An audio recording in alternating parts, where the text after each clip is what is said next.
Hello, everyone, and welcome to our video. Today, we're going to talk about the Internet of Things or the IoT. I'm Ahmed Habib, and today will join me Omar Abuelfadl, Mahmoud Fawzy, and Ahmed Osama. Well, to get started, we must know that we are surrounded by the Internet of Things all around us without us even knowing it. And for us to understand how we are surrounded, we need to actually know what is the Internet of Things so that we can see it around us. Well, to put it in a scientific way, the Internet of Things describe the network of physical objects and sensors that are connected with software to exchange data. Well, that was a bit tough, right? Well, not so understandable. So, what about we try to illustrate it better? Well, we all have phones, right? Phones have dozens of sensors that collect different data in different formats and send them to a server. This server, in turn, is connected to different servers that collect different data from different sensors so that it can do some processing and some analysis on these collected data so that we can get a result. This result is then sent back to us in on our phones or our watches in a good UI that we can understand. So, did you get all of that? Well, maybe a real life example can help us understand better. And the most common example in Internet of Things is the smart homes. Smart homes are full of devices that do different things, and the main goal of the Internet of Things is to connect all of these devices and control them with a single tap on our phone. But how is that possible? Well, sitting through a desk and understanding the Internet of Things can help us achieve that.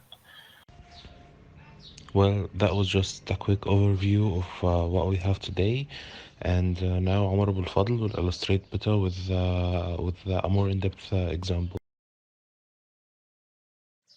What are the applications of IoT that are used in healthcare?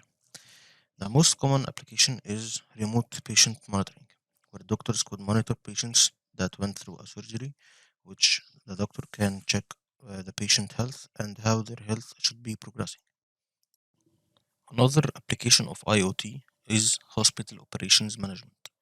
This application is mostly associated with RFID tags, where these tags are linked to phones of doctors and nurses to make it easier to find needed tools.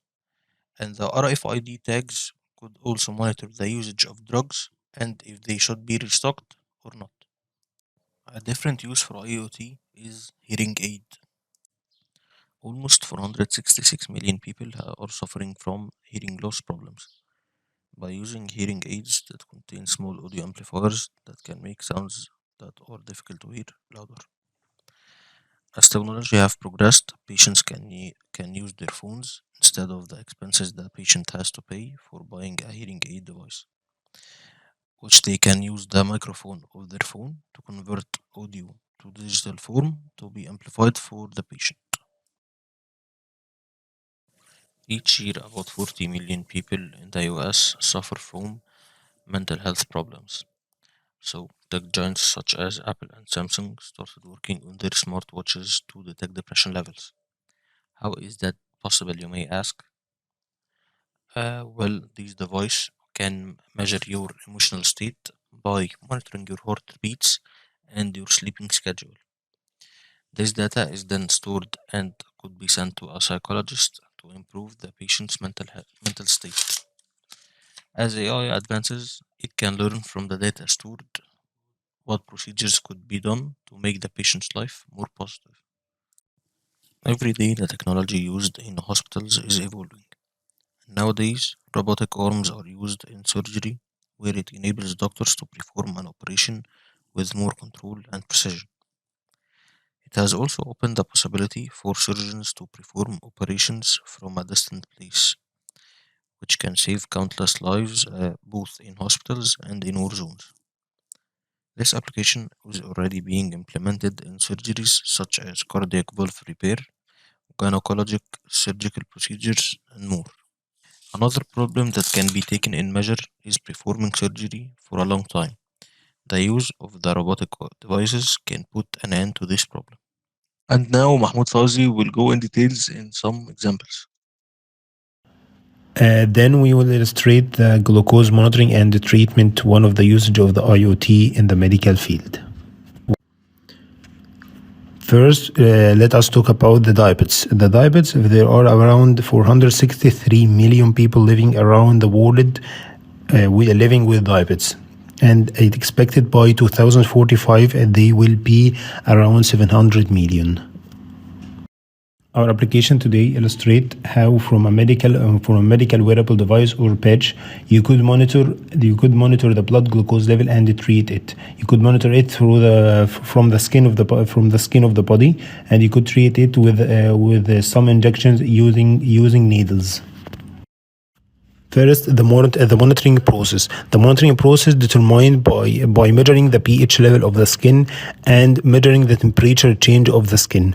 From these measurements, we could determine the blood glucose level. The second is treatment. Treatment is done by 3 steps. The first step is after taking the pH values and the temperature change from the skin of the body. These measurements are sent to the doctor throughout the internet. After the doctor receiving these data, the doctor could analyze the blood glucose level and could determine the percentage of the drug that will enter the human body. That will enter the body of the human body.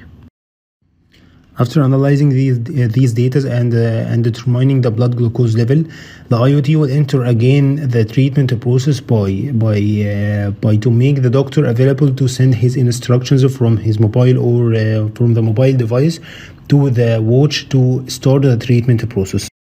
The last step of the treatment process is the treatment physically. The treatment physically occurred by that the microneedles of the patch or the wearable device will enter a drug called a metaform into the skin of throughout the cells of the skin of the body. This drug will maintain the blood glucose level. And then Ahmed Osama will conclude our topic. Now we will conclude the points we talked about in the previous slides to be clarified 100%.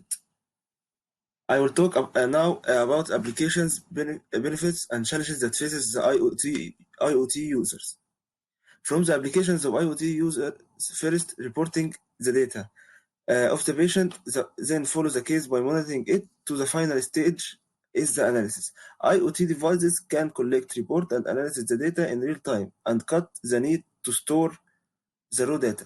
This will help us in the connectivity with the patient in any future diagnosis. As you can see here, the statistics that has been collected by the application will make us now know if the results are bad, so we have to make it better, and if it's good, so we are in the right way. From the benefits of IoT, the alert system, if there is something wrong in the patient, so he should take care. This happened by remote medical assistant in the app.